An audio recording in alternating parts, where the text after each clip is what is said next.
I'm going to show you a photograph, and I want you to tell me where you think this is located. So here we go. Now, where do you think this picture was taken? In Hawaii, in Samoa, in Tonga, in Tahiti, in Kiribati?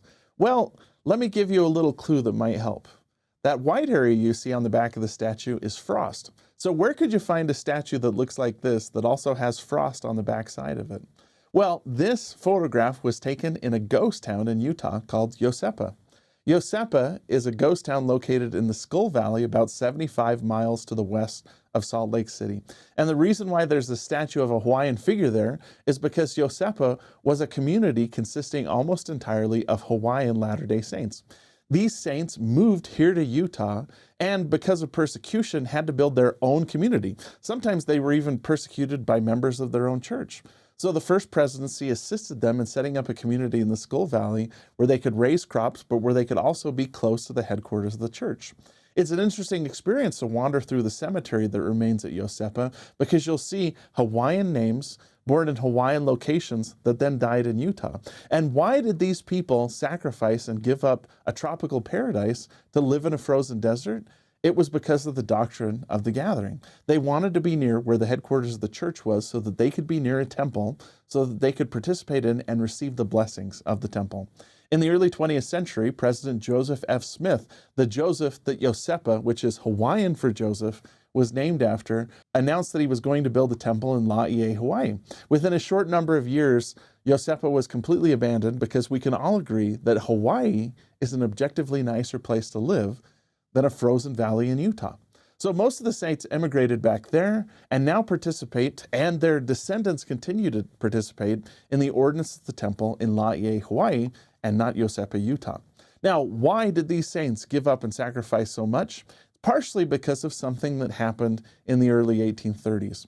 In section 37 of the Doctrine and Covenants, Joseph Smith was given a very simple, straightforward command. The Lord said to him, "A commandment I give unto this church, that it is expedient in me that they should assemble together at the Ohio." You remember from one of our previous stories of the Doctrine and Covenants that the missionaries led by Oliver Cowdery stopped in Kirtland, Ohio on their way to the frontier. While they were there, they converted a whole congregation of saints, and now there were more church members in Kirtland than there were in the cradle of the Restoration in New York. So the saints in New York were commanded to gather together at Kirtland, Ohio, to sell their goods, to give up their farms, to sometimes sacrifice their entire livelihood in order to meet together with the saints and to gather together in one central location. Now, section 37 is just the commandment to gather. You have to go to section 38 to actually find out why they were commanded to gather. And there the Lord gives two distinct reasons for the gathering. He said, "Wherefore for this cause I gave unto you the commandment that ye should go to the Ohio. And there I will give unto you my law, and there you shall be endowed with power from on high." So there were two reasons why they were asked to go to Ohio. Number one was to receive the law. That's going to come in section 42. And number two was to be endowed with power from on high. Now, endowment is a word that just means gift. And the endowment, as the early saints understood it, was a complicated thing. Today, the endowment is almost always synonymous with the ordinances we receive in the temple. But in the early church, the endowment came in a number of forms, whether it was the doctrine that the Savior revealed to them in Ohio, or the authority and priesthood that he gave to them, or the ordinances that were revealed later on. Joseph Smith, later on in his life, explained the reason for the gathering and how it tied back to the word endowment and the way we use it now. He said, what was the object of gathering the people of God in any age of the world?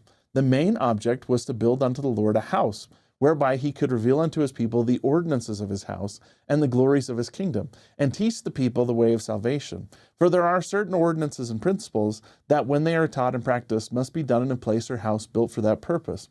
It is for the same purpose that God gathers together his people in the last days, to build unto the Lord a house, to prepare them for the ordinances of endowments, washings and anointings, etc.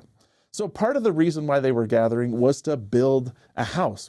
They had to gather the strength of the church and its resources so that they could construct a house of God. Now, we might ask ourselves in the 21st century today, is the gathering still happening? And the answer unequivocally is yes. the Latter-day Saints still gather in a number of different ways. For instance, a later revelation given to Joseph Smith in 1838, section 115 of the Doctrine and Covenants, clarified that the Lord was asking the saints to gather to the stakes, whether it was a stake in Kirtland or a stake in Missouri, or later on stakes in Nauvoo, Winter Quarters, or Salt Lake City. The stakes were intended to be a place of protection. The Lord said, "Arise and shine forth, that thy light may be a standard for the nations, and that the gathering together upon the land of Zion and upon her stakes may be for a defense, and for a refuge from the storm, and from wrath when it shall be poured out without mixture upon the earth." Starting in the early 20th century, the leaders of the church asked the saints to not gather to church headquarters any longer, but to stay in the countries where they initially accepted the gospel and build up the church there. And today, the Church of Jesus Christ of Latter-day Saints is found in dozens of different nations, and communities of saints exist around hundreds of different temples. These temples, these houses that have been built, are now the places where the Latter-day gathering happens. President Spencer W. Kimball explained this change. He said, "In the early days of the church, we used to preach for the people to come to Utah as the gathering process, largely because that was the only place in the whole world where there was a temple.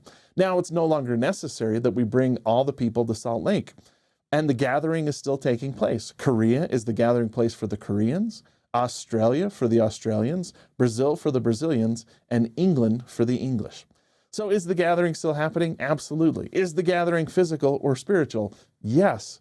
We gather spiritually when we accept Jesus Christ in our hearts and we follow his commandments. We gather physically when we go to the temple and when we go to the chapels to receive the ordinances and make the covenants that Jesus Christ has asked us to make to maintain a special relationship with him. When we can't gather physically, we still need to gather spiritually. When we gather, we receive blessings, and the Lord helps us along our way so that we can travel and continue to gather until we gather in that last place, the celestial kingdom.